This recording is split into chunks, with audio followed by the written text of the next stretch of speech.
Hello, my friends. I hope you are good and all is fantastically marvelous.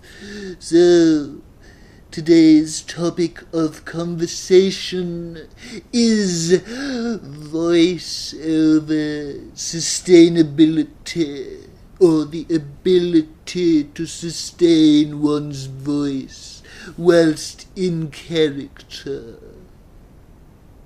Hi guys, hope you're good and all is well. You're here with me, Liam Rook, actor, voiceover and coach.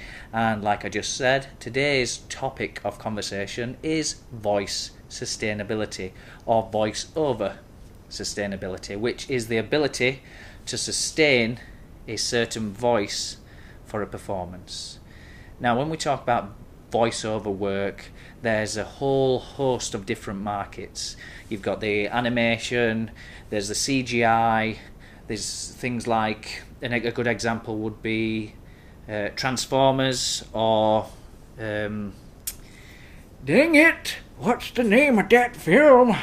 Planet of the Apes, War on the Planet of the Apes, I forget what they're called, but anything that uses characters created by special effects and CGI, they utilise voiceover and voice actors. Andy Serkis is a good one to look up. He's the guy who played Gollum in The Lord of the Rings. Fantastic sustainability of the voice of Gollum and Smeagol. He's a good example to have a look up and to study at what he did for the role of Gollum.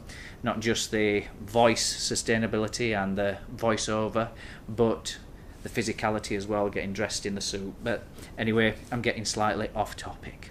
So we're talking about voiceover sustainability, which is the ability to sustain a certain voice for a certain character. Now obviously in animation or cartoon work, which is another area on different channels, so we'll pick like SpongeBob SquarePants and things like this, the actors must be able to sustain that voice for a prolonged period of time.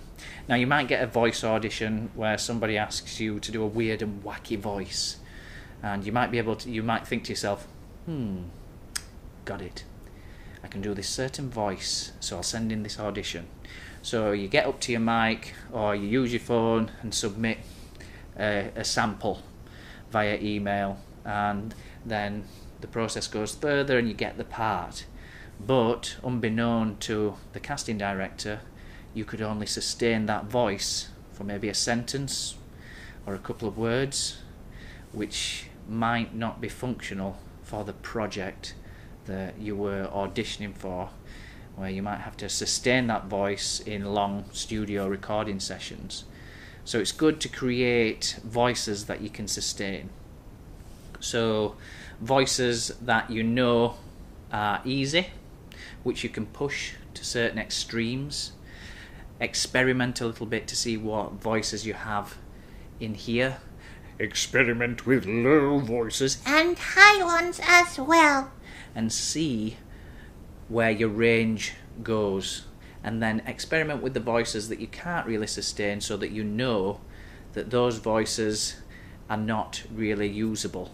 So voices like this, if I do a voice like this, I know that I can't sustain that for a long period of time without having to take a gulp of water. Another good tip as well, if doing voice work, is to always keep the vocal folds nice and lubricated with plenty of water. Keep hydrated and keep things lubricated so everything works and you can sustain your voice ability for prolonged periods of time. It doesn't just apply to voiceover, it applies to film and stage work also, as you will be on set for long durations of time, and you will be on stage for long durations of time, and especially on stage your projection will have to be so much more than it will on a film set, because on a film set they can get the microphone and sound really, really close to you, so you don't have to really strain so much unless it's a really, really emotional scene, and then you can adapt accordingly. But in theatre, in a theatrical scenario, you will have to project your voice to an audience. If you're whispering like this, you could probably sustain a voice a whispered voice like this for quite a long time because it's not really a stress on the vocal cords. But the audience are not going to be able to hear you. So you need to practice different voices.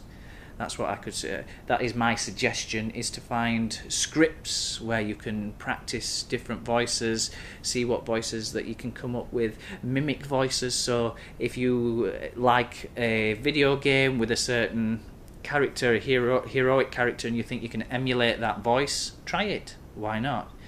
I like to push myself as much as I can and emulate and mimic different characters to see where my boundaries are, to see how long I can sustain things, and keep practicing, work on the voice endurance, so condition the vocal folds to projection and talking. And that's why classes are so important, because you can practice the projection, the voice sustainability in a scene with another actor, and you can change the intensities so you can have a really soft intensity, really soft level of voice, and then a really harsh level, and build up and keep practicing and see where your own personal vocal range is, and just keep pushing forward. Be flexible enough to just push a little bit and a little bit more in certain directions, and really see what you're capable of, because you'd be quite surprised